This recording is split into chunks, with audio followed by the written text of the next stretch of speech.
Hey everyone, Raptor Knight the Third here, and today I'm at Cambridgeside, and guess what's back in Boston? Dino Safari. And let's have a little look. Right here we have a T-Rex and Spinosaurus, and also we have a Styracosaurus, which is not operating, but that's okay. There will be plenty more animatronics once we get inside. So let's get going. And before we go in, there's going to be a briefing, so feel free to skip that part.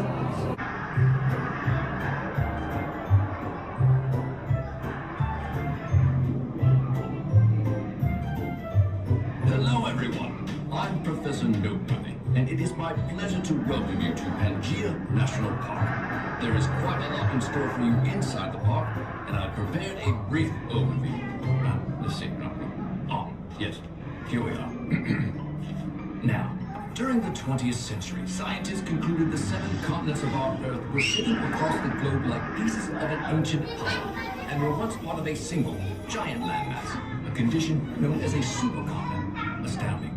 And they named it Pangea, which of course comes from the Greek words pan, meaning entire, and Gaia, which means Mother Earth. One might ask, what is so special about Pangea?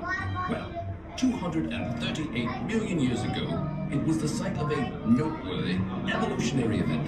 Yes, the appearance of dinosaurs, who ruled the planet for the next 173 million years, which is quite a long time. Now, here's a quick continental tour to introduce you to some of these incredible inhabitants. South America, with its lush rainforests along the coast, was home to one of the first dinosaurs, the ferocious carnivore Herrerasaurus. You'll learn more about dino names inside the park. Asia was a popular hangout for one of today's top dino film box office stars, the swift and ever-photogenic carnivore Velociraptor. A little secret, they were covered in feathers. Europe. Its hundreds of islands were home to many smaller dinosaurs. And here is where we find Archaeopteryx, the first known bird and distant relative to our fine feathered friends of today. Africa gave rise to the world's largest known carnivorous dinosaur, the sailback Spinosaurus, who reached nearly 17 meters from head to tail. A noteworthy fact indeed. Antarctica, a favorite vacation destination for Pangea's dinosaurs, like the hadrosaur. An herbivore who over generations journeyed all the way through North and South America to enjoy lush picnics of dingoes and ferns. Australia, the Pangean land way down under, and host to a dinosaur original, the herbivore Lielenosaurus. What a lovely name. North America, the dinosaur melting pot of Pangea, and ruled by the fiercest, most well-known carnivore to have ever roamed the earth, the Tyrannosaurus rex. It's no wonder other dinosaurs, like the Triceratops, developed armor and horns to protect themselves from this mighty meat-eater. Pangea, jolly good place. And all of the comments have been brought together again here at Pangea National Park for you to explore. Now, off you go. And best of luck on your adventures through this new super dino continent. So long, everyone. Now that I'm inside, let's rock and roll. So hold on to your butts. First up is South America. You can stop right here if you want to read. So, let's have a little look. Oh, never mind, spoke too soon. Here we have our first dinosaur on the tour, Herrerasaurus, one of the earliest theropods.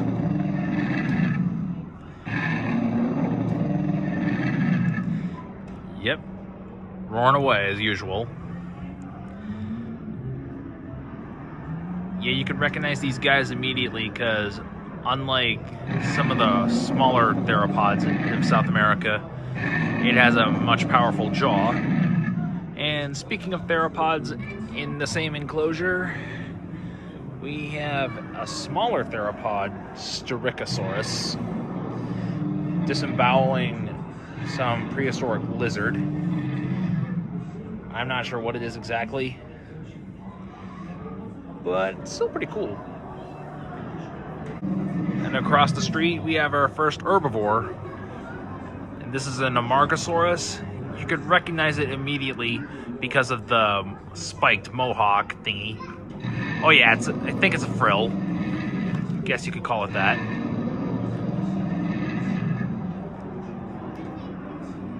And I don't think it's that big, as you can see according to the size chart. Yeah, that's okay, it's just scale. Either way, it's been a while since I've seen any Amargasaurus animatronics. As you can see, we have the reach inside and guess what dinosaur it is. So let's have a look. Number 1. I do feeling something round. I'm guessing it's a Stegosaurus plate. Never mind, it's a trilobite. Let's have a look at number 2. I'm guessing a fossilized insect because of the square. It was close. It's a ginkgo leaf. Let's have a look at number 3. I'm guessing it's an ammonite. It kind of feels like it. I guess I got 1 out of 3 right, but let's move on, shall we? Now I'm in Europe. Let's see what we'll encounter along the way. Okay, as you can see here, we got some Compsognathus. Yeah, the small dinos. And they do look Jurassic Park accurate. Yeah, I think this is their exact scale. And up there we have a Plateosaurus. That's better. I had to stop at the previous clip so you can get a better look at the Plateosaurus itself. You can recognize it immediately because the limbs aren't full-on sauropod-like, since it's a prosauropod. And across from them, this is the Leptoceratops. Yeah, they're on the wrong continent. Yeah, it's a North American relative of Protoceratops. As you can see. Anyway, let's have a look on the other side of the Plateosaurus enclosure. On the other side of the Plateosaurus enclosure, we have a Dilophosaurus. At first I thought it was on the wrong continent, but it turns out I was wrong. It was also found in Sweden and, well, specifically Laurasia, because Europe didn't exist at the time. And this is apparently more accurate, unlike their Jurassic Park counterparts. If you already guessed that, then congratulations, you're a paleontologist. And if you're thinking of something different, stop playing Ark Survival Evolved. I'm just kidding. Now that I'm on the other side of the European section, guess what this belongs to? Well, let's find out, shall we? If you're guessing Iguanodon, then you are correct. And you could recognize this bad boy immediately because of the thumb spike. And populating like almost every continent, this probably was one of the most thoroughly studied dinosaurs, as you can see. Yeah, sorry about the light glare. Here we have a Hypsilophodon, one of the smaller herbivores. At first I thought it wasn't operating, but I kind of spoke too soon. And right here we have a Neovenator. And apparently one of the small Carcharodontosaurids, because Europe was a chain of islands surrounded by the Tethys, so it's not full-on big like Giganotosaurus. Now I'm heading into the North America part of the exhibit. Let's have a look. Here we have an Edmontosaurus, well, specifically an adult and a baby, And this is what makes Hadrosaur so special. A battery of hundreds of tightly packed teeth grinding the vegetation to a pulp. And next to it, believe it or not, this is a femur. And I don't think it's plastic or it's an actual fossil. Yeah, I think it's just a replica. Nobody move a muscle, because guess what I'm standing in front of? A Tyrannosaurus Rex. Nah, just kidding. That theory has been a classic misconception. T-Rex has superb binocular vision. And I don't need to full on explain about this, because this dinosaur doesn't need an introduction. As you can see, we have a juvenile and the adult T-Rex. Yeah, and I'm sensing some Gorgo vibes. And for those who don't know who Gorgo is, it's the British ripoff of Godzilla. Trust me, look it up. Here we have a Pachycephalosaurus, the thick-headed lizard. And I have a hunch one of the T-Rexes is going to crack its head open. That is, if you recall seeing the Netflix series, The Dinosaurs, because in the one scene where the T-Rex cracked it open, and just when I thought it was a tough nut to crack, here we have a Triceratops, one of the well-known horned dinosaurs, or ceratopsians. Sadly, it's not an animatronic, it's a statue. Anyway, let's move on. Here we have a Brachiosaurus. You can recognize it immediately because of that crest on its head. And finally, we get to see a sauropod from the Jurassic period. And next to the Brachiosaurus, we have a Parasaurolophus. Again, it's a statue, which kind of sucks. But that's okay. There's another animatronic next door. This time, it's an Ankylosaurus. Now we get to have a better look at the Ankylosaurus. You can recognize this guy immediately because of the club tail. And this is apparently the most beautifully detailed Ankylosaurus animatronic I've ever seen so far. Now we're in the Australia part. And we have a Minmi. And I don't think it's moving at the moment. I might come back to it. Let's see what's next door. Well, you know, it's in the same enclosure as the Australovenator. And I don't think the scale is right. Yeah, Australovenator was apparently like twice as tall as a grown man. There we go, the Minmi's moving. I guess I spoke too soon. You have an LED light for the eyes. Huh, it actually blinks, pretty cool.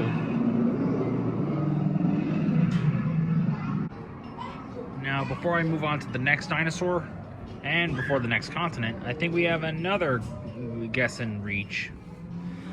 Okay, let's see. I do feel something thin and blade-like. I know it's got to be a carnivore's tooth. Well, look at that. It's definitely a T-Rex tooth. And let's have a look at the other one. Please tell me what I think it is. Hooked and recurved. You have Velociraptor claw. And let's have a little look at this one. Kind of feels like a tooth of some sort. Let's have a look-see. Definitely a hadrosaur tooth. Anyway, let's move on. And these little guys right here, we have our Lielinosaura, an Australian cousin of the Hypsilophodon we saw a few moments ago. Now I'm in Africa. And as you can see, we have a Kentrosaurus. Yeah, the spiked version of the Stegosaurus, but smaller.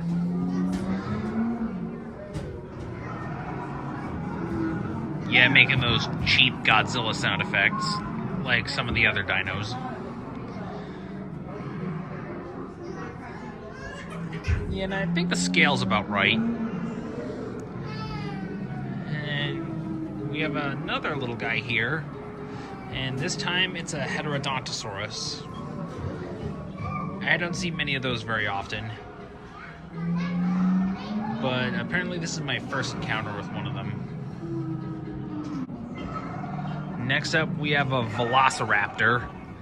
And by the way, we're in Asia. Did you guess that already? If yes, then you're catching on.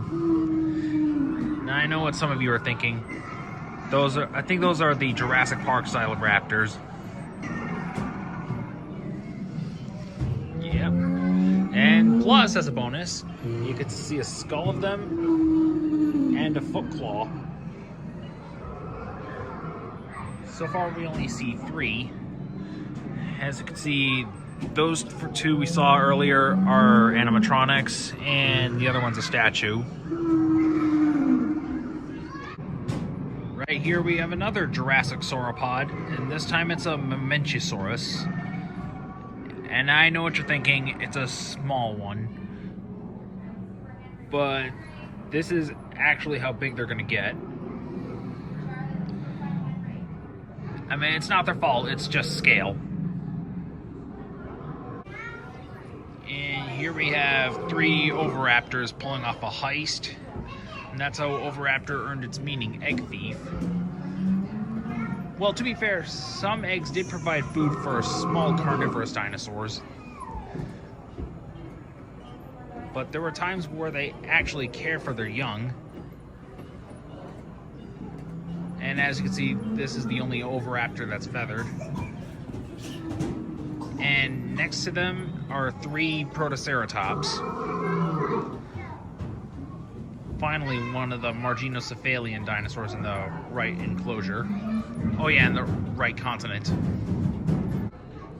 And well, looks like we're on our final continent, Antarctica. And there's not a whole lot. Though to be fair, there weren't many dinosaurs found in Antarctica. So let's have a look around. We got a Morosaurus, and I think that's the only ornithopod that was found in Antarctica. I mean, I could be wrong though. In the middle of the exhibit, we have a Hadrosaur. I'm guessing that's Corythosaurus because I don't know any Hadrosaur species that were discovered in Antarctica. Last but not least, our final dinosaur in this part of the exhibit, a Cryolophosaurus, the frozen crested lizard. By the way, it's actually one of the oldest large carnivorous dinosaurs. I mean, look at that display crest. I guess that's definitely beautiful. And the color scheme definitely looks more natural.